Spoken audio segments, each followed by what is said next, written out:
une nature immobile et à la fois en mouvement. Très souvent, sur des photos en pose longue, comme c'est le cas, donc 15 secondes de photo, de pose longue, ce qui est assez long, surtout de jour. Le gros avantage, le gros jeu, c'est de faire bouger les nuages et les rendre souples, flous, et d'aplanir la surface des espaces d'eau. C'est vraiment ce qui se passe ici.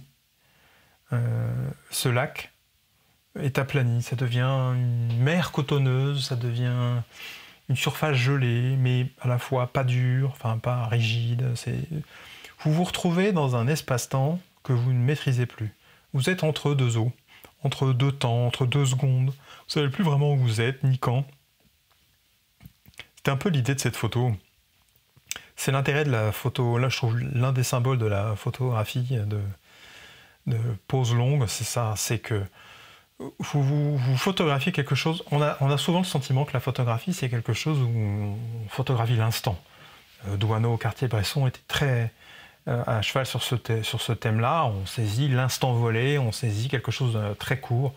Un tempo, c'est souvent un centième de seconde, un dixième de seconde, un millième de seconde.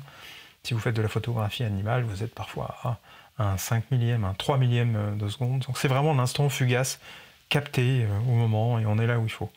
La pose longue c'est quelque chose d'un petit peu différent, où ce temps s'allonge. Donc est-ce que c'est encore le présent? Est-ce que c'est toujours le passé? On ne sait pas bien. Le mouvement s'estompe, s'allonge. Très souvent, quand il y a des gens sur ces photos, ils disparaissent. On fait disparaître les gens sur les photos en faisant des poses longues.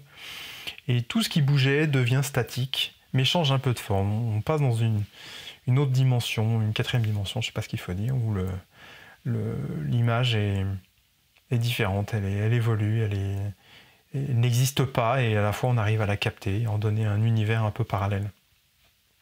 Nous sommes ici sur le lac de Montier-en-Der, un dimanche de novembre. Donc on ne dirait pas comme ça parce qu'il fait très beau.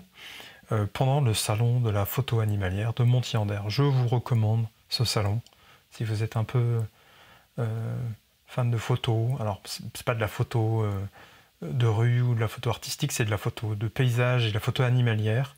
Vous y rencontrerez des gens passionnants, un monde que je ne connaissais pas.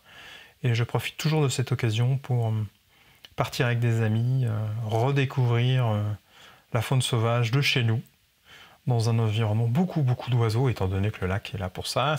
Le lac existe depuis 40 ans, et est maintenant devenu un passage incontournable dans la migration des grues.